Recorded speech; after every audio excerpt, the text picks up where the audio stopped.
কি অদ্ভুত একটা ব্যাপার। এই যে পাতাগুলো, এটা এক ধরনের শাক।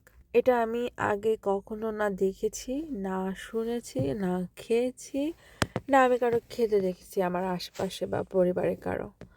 তবুও দেখো, আমি এটাকে আমার পরিচিত কোনো একটা শাক ভেবে বাজার থেকে কয়েকটা তুলে নিয়ে এসেছি, তাও একটা না। আমি ভেবেছি একটা শাক, কিন্তু বাসায় এসে দেখি আর একটা শাক, মানে প্যাকেট করা ছিল।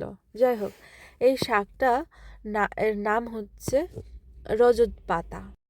এটা আমি কখনো শুনি নাই, বাট এটা অবশ্যই একটা শাক, সবাই খায় এবং অবশ্যই ভালো।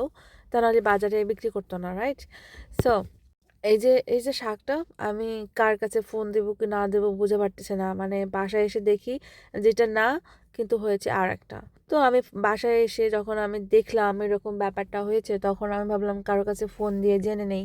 কিন্তু ফোন দিতে যখন যাব তখন দেখি আমার মোবাইলে ব্যাটারি নাই, মানে পুরো ডেড হয়ে পড়ে আছে। সো ওই মুহূর্তে না, তো কি করলাম, মানে কোনো কিছু ভেবে না পেয়ে অন্য একটা ডিভাইসের মাধ্যমে ইউটিউবে সার্চ করে দেখলাম যে এটা, রিসিপ্টটা খুঁজে পেয়েছি আমি, যে এখান থেকে কিনছি তার রিসিপ্টটা। ওখানে নামটা পেয়েছি, নামটা হচ্ছে রজত পাতা। সেই রজত পাতাটা ইউটিউবে যে সার্চ করে দেখলাম এটা কি আসলে খাওয়া যায় কিনা।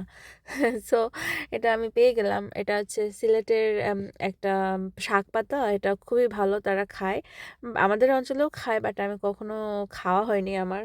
যাই হোক, তো আমি ওই ইউটিউবের মাধ্যমে শাকটা সম্পর্কে জানলাম যে এটা খাওয়া যাবে। ঝটপট আমি এবার আমার মতো করে রান্না শুরু করে দিলাম, সেখান থেকে আইডিয়া নিয়েও। যাই হোক, আমার কিন্তু খেতে খারাপ লাগেনি। আমি ঝটপট একটু শুকনো ঝাল পেঁয়াজ কুচি দিয়ে, হলুদ লবণ দিয়ে, ভালো করে ধুয়ে নিয়ে শাকগুলো কুচি করে কেটে এইরকম চমৎকার ভাজি করে ফেলেছি। খেতে কিন্তু ভালোই লেগেছে। তোমরা কখনো খেয়েছো? কমেন্টে লিখে জানিও আমার রান্নাটা হয়েছে কিনা।